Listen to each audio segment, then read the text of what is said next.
आप सभी भक्तों के हृदय में बैठे प्रभु प्रेम को वैद्य जी का सविनय से नमस्कार। आज का विषय मैंने लिया है अष्टावक्र गीता से। बहुत ही गंभीर और बहुत ही खतरनाक अष्टावक्र को सुनना है। गंभीर और खतरनाक शब्द मैंने इसलिए बोले कि ये जीवन में बड़ा गहरा बदलाव लाती है और एकदम लाती है। भागवत गीता धीरे धीरे चलती है, स्लो स्लो चलती है। भागवत गीता के पहले अध्याय में देखा भी होगा आपने, अर्जुन का विषाद योग है। अर्जुन प्रश्न करता है, जिज्ञासा करता है, और दूसरे अध्याय के कुछ श्लोकों के बाद कृष्ण बोलना शुरू करते हैं। लेकिन अष्टावक्र गीता के पहले श्लोक से ही सत्य की बात शुरू हो जाती है। और मैंने वहां से ये 3 शब्द उठाए बोलने के लिए, ताकि मैं अपनी बात को किसी रेफरेंस के साथ जोड़ता हुआ चल सकूं। बात की गंभीरता में और विषय में प्रवेश करते हैं। एक शब्द है दृष्टा, एक शब्द है दृश्य और एक शब्द है दर्शक। आप जानते हैं दृश्य मतलब जो आंखों के माध्यम से बाहर देखा जा रहा है वो सब दृश्य है। यानी कि आप कहें तो प्रकृति का मतलब आप जितना भी बाहर सब कुछ देख रहे हैं, उसमें इंसान, उसमें पेड़ पौधे, वनस्पति, जल, सरोवर, नदियां, पहाड़ इत्यादि इत्यादि सब कुछ जो भी प्रकृति में आप आंखों के माध्यम से देख रहे हैं वो सब दृश्य है। दूसरा शब्द मैंने कहा आपको दर्शक, जो इन सबको देख रहा है। कौन देख रहा है? आप, हम। आप मुझे वीडियो में देख रहे हैं तो आप दर्शक हैं, और मुझे देख रहे हैं तो मैं दृश्य हूं। मैं आपको देख के वीडियो बना रहा हूं तो आप मेरे दृश्य हैं और मैं दर्शक हूं। मैं इस प्रसंग को थोड़ा सा गहरा उतारना चाहूंगा। आप जब एक किसी पिक्चर हॉल में पिक्चर देखने जाते हैं, थिएटर में जब जाते हैं मूवी देखने के लिए, या लैपटॉप पे टेबलेट पे आप मूवी देख रहे हैं, तो आप दर्शक हैं और आप कुछ पात्र देख रहे हैं। कुछ पात्र अपना रोल निभा रहे हैं उस मूवी के अंदर, माँ, बेटा, बाप, ससुर। लेकिन इस दर्शक और दृश्य के बीच में कुछ अजीब सी घटनाएं घट जाती हैं और वो घटनाएं हमें दुर्घटना तक ले जाती हैं। इस बात का हमें अंदाजा नहीं। आप उसे दर्शक बन के देख रहे हैं, अच्छी बात है।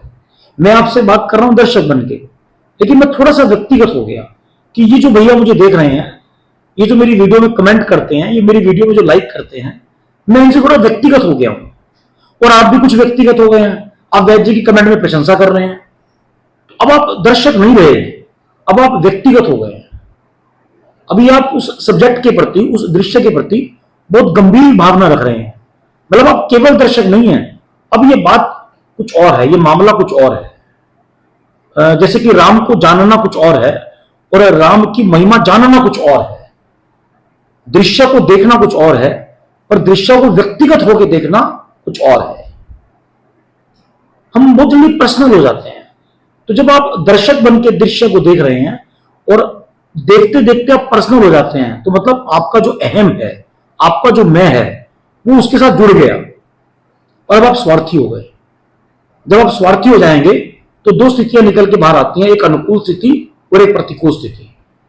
अनुकूलता होगी तो राग पैदा हो जाएगा, अनुराग पैदा हो जाएगा, प्रेम और अच्छापन लगना शुरू हो जाएगा, और उस दृश्य के प्रति जब आप पर्सनल होके आपका अहंकार के प्रतिकूल होना शुरू हो जाएगा तो द्वेष हो जाएगा। अब आप इस व्यक्ति के प्रति, इस चीज के प्रति, इस दृश्य के प्रति आप घृणा करने लग गए। अरे अच्छा खासा ठीक ठाक आप देख रहे थे, ये राग और द्वेष कहां से आ गया? क्योंकि आप उस दृश्य के प्रति व्यक्तिगत हो गए हैं। आपका मैं बीच में आ गया, आपका अहंकार बीच में आ गया, आपकी ईगो बीच में आ गई। और जब अहंकार बीच में आ गया तो आप केवल दर्शक नहीं रह गए और देखने वाला भी केवल दृश्य नहीं रह गया। मैं दृश्य शब्द से व्यक्ति की बात भी कर रहा हूं, मैं दृश्य शब्द से वस्तु की बात भी कर रहा हूं, और मैं दृश्य शब्द से परिस्थिति की बात भी कर रहा हूं, और मैं दृश्य शब्द से विद्यार्थियों के सामने पढ़ी हुई कोई भी पुस्तक को पढ़ने वाले की बात भी कर रहा हूं। अगर कोई विद्यार्थी मेरी वीडियो को सुन रहा हो और वो किसी सब्जेक्ट की किताब खोल रहा हो, मतलब दृश्य खोल रहा हो, तो वहां पे उस विद्यार्थी को उस दृश्य के प्रति, उस किताब के प्रति व्यक्तिगत होना पड़ेगा। वहां उस अहंकार का फायदा उठा के उसे इस किताब को पढ़ के फिनिश करना पड़ेगा। लेकिन वही दृश्य अगर कोई किताब ना हो तो कोई व्यक्ति हो गया और वहां वो पर्सनल हो गया, तो वो अहंकार का नुकसान हो गया। तो आपके अहंकार का फायदा भी उठा सकते हैं भविष्य की ओर बढ़ने के लिए, और आपके अहंकार का आप नुकसान भी भुगत सकते हैं अगर आप किसी व्यक्ति के प्रति पर्सनल हो गए, तो यही अहंकार हमें आगे भी ले जा सकता है और यही अहंकार आपको डुबो भी सकता है। अभी मैंने केवल आपसे 2 शब्द बोले हैं, कौन कौन से? दृश्य और दर्शक। अभी मैं दृष्टा पे नहीं आया। और मैं आपको एक प्रसंग सुनाता हूं, यहाँ पे बड़ा मजेदार प्रसंग है, मुझे अचानक याद आ गया। एक राजा का महल था और उसके पास एक पेट कुत्ता था, बेजुबान जानवर, जैसा कि मैंने कहा आपको। तो एक दिन वो अचानक एक कमरे में बंद हो गया और वो कमरे में चारों तरफ शीशे लगे हुए थे। मैं एक्चुअली बोल इसलिए नहीं पा रहा हूं कि ये जो स्टोरी है ना, कि मैंने जीवन में उतारनी चाहिए, तो लोगों को देख देख के मुझे डर लगने लग गया है, उस कुत्ते की तरह जो भी डरेगा आपके साथ। जब वो कुत्ता उस कमरे में खड़ा था, उसको चारों तरफ शीशे ही शीशे नजर आए और हर शीशे में कुत्ता नजर आया। तो कम से कम 50 कुत्ते एक कुत्ते के आसपास घिरे हुए थे और उसने अपने आप को ये महसूस किया कि मेरा एक घेराव हो गया है 50 कुत्तों के माध्यम से। उसने बचना चाहा, निकलना चाहा, और जिस टुकड़े की तरफ, शीशे के जिस टुकड़े की तरफ दीवार समझ के वो निकल रहा था, हर टुकड़े में से कुत्ता उसके पास दौड़ रहा था। वो लड़खड़ाया, डगमगाया, फिर दौड़ा। इस बार वो हर जगह दौड़ा। जब वो हर जगह दौड़ा तो हर कांच में से एक टुकड़ा कुत्ते को दौड़ता हुआ की तरफ बढ़ा। कुत्ता बढ़ा हर कांच में से, वो सबसे लड़ा। लड़ते लड़ते उसका सिर लहूलुहान हो गया, बहुत डरा वो, फिर बैठ गया थक के लहूलुहान होके। फिर लड़ा वो, जितनी बार वो लड़ता रहा, वो 50 कुत्ते लगातार उससे लड़ते रहे। लड़ते लड़ते जब सुबह दरवाजा खोला गया तो वो कुत्ता मर गया। मैंने आपको 2 शब्दों की बात सुनाई अभी, दृश्य और दर्शक। अब तीसरा शब्द उतारूंगा मैं आपके साथ जीवन में, दृष्टा। और इस कहानी को आपने बड़े अच्छे से समझ लिया होगा, बहुत अच्छे से समझ लिया होगा। यहां तक का दिमाग तो हर बुद्धिमान व्यक्ति के पास है। सर, शीशे में भी कुत्ता था, कुत्ता कुत्ते को देख कर डर रहा था। अष्टावक्र गीता सुना रहा हूं मैं आपको। मैंने कहा था खतरनाक है। इतना सस्ता सौदा नहीं है अष्टावक्र गीता को समझना, जितना हमारी बुद्धि ने इस कहानी को समझ के कर लिया। और इसलिए लोग मेरे कमेंट्स में लिखते हैं, वाह वैद्य जी आपकी बात समझ में नहीं आई। कैसे समझ में आएगी? अष्टावक्र की बुद्धि आप तक पहुंचाने के लिए मैं बीच में खड़ा हूं। आपकी बुद्धि से मेरी बात को सुनोगे तो नहीं आएगी, इसलिए मेरी बातों को 3-4 बार सुना करो। मैं क्या कहना चाह रहा हूं आपको, एक दृश्य है और एक दर्शक है। कुत्ता दर्शक बन के कांच के शीशे में दृश्यों को देख रहा था, लेकिन जैसे ही वो पर्सनल हुआ, पर्सनल मतलब कि जो दिख रहा है कौन है ये, जैसे ही वो भौंका, सामने वाला भौंका, सामने वाला भौंका तो इसने उसका उत्तर दिया। दृश्य और दर्शक में लड़ाई चलती चली गई। आप अपने आसपास जितने भी लोग देखते हो, दर्शक बन के देखते हो, और उन दृश्यों को देखते देखते जैसे ही पर्सनल होते हो, तुरंत आपकी उन दृश्यों में, वो दृश्य आपका व्यक्ति है, वो दृश्य आपका परिस्थिति है, वो दृश्य आपके आसपास कोई दुकान का व्यापारी है, वो दृश्य आपके आसपास आपका बगीचा भी है। जैसे ही आप पर्सनल होकर देखते हो, आप गुस्सा करते हो, बदले में वो कांच के टुकड़े से दिखने वाला व्यक्ति भी गुस्सा करेगा। वहां आप बोलोगे गुरुजी कांच के टुकड़े में तो वो खुद ही देख रहा था, यहां आप बोलोगे गुरुजी वो तो दूसरा व्यक्ति है, मैं कहां हूं। अभी आ रहा हूं ना मैं आपके पास तीसरा शब्द लेके, दृष्टा। दृष्टा मतलब देखने वाला व्यक्ति, जिसको मैंने दर्शक कहा, वो एक टाइम में 2 काम भी कर सकता है, करना चाहे, जो कि अष्टावक्र गीता ने कहा कि दृष्टा और दर्शक दोनों एक साथ कैसे बना जाए। मैं आपको वीडियो सुना रहा हूं, मैं आपको कुछ बोल रहा हूं, मैं एक दर्शक हूं, आप मेरे दृश्य हैं, लेकिन बोलते बोलते मेरे अंदर का दृष्टा जाग गया। मतलब मैं क्या हूं, मुझे क्या होना चाहिए, मैं ये भी सोच रहा हूं, और मुझे जो होना चाहिए, मैं जो हूं, सामने शीशे में दिखने वाला व्यक्ति भी वही होगा।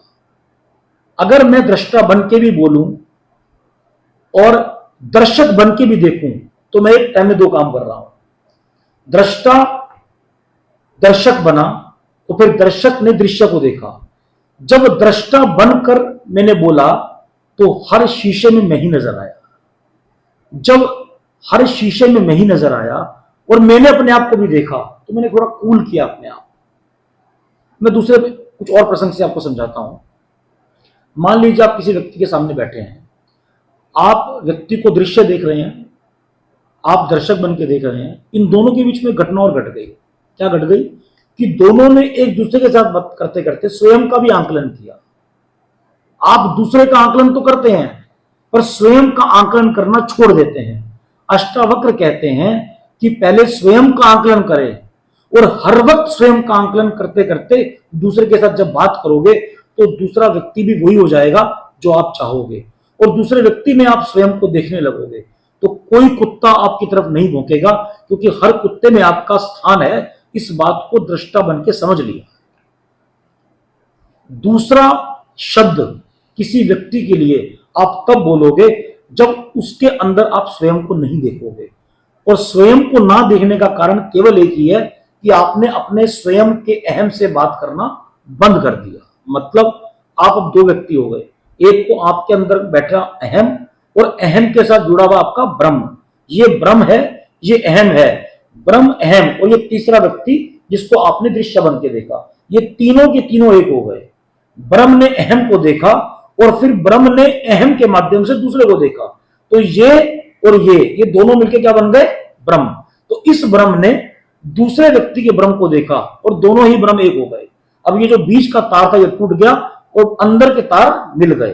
तब जब हर जगह पे मैं ही मैं हूं, दूसरा कोई नहीं, तो फिर दिक्कत किस बात की?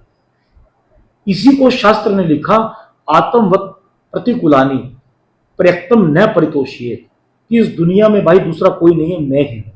और कृष्ण ने भागवत गीता में भी कहा कि मैं ही मैं हूं, हर जगह मैं ही मैं हूं। मैं मतलब ब्रह्म, मैं मतलब अहम नहीं। तो जब आप दृष्टा बन के रहेंगे और दृष्टा बन के दर्शक बनेंगे तो हर दृश्य में स्वयं की छवि को पाएंगे।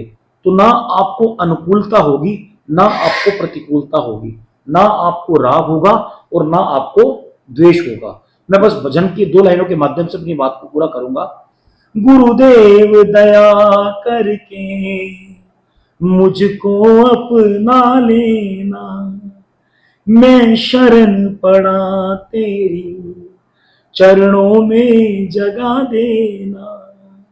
और एक जगह कहा भी क्या है, क्या? जो उसकी रजा में रजामंद है, उसे हर पल आनंद ही आनंद है। ये दोनों ही प्रकार के भजन अष्टावक्र के दृष्टा बनने के लिए प्रेरित करते हैं। इसलिए जब भी भजन गाएं उनका अर्थ सहित भाव निकालकर जीवन में उतार कर गाएं, जिससे भजन की सार्थकता सिद्ध हो और भजन करने के बाद उससे मिलने वाला आनंद जीवन के हर पल में अनुभव हो। उसके बाद आपसे जो व्यक्ति मिलेगा उस आनंद को अनुभव करेगा। इसी यात्रा का नाम जीवन की यात्रा है। आप सभी के हृदय में बैठे प्रभु प्रेम को व्यास जी का सविनय से हार्दिक नमस्कार।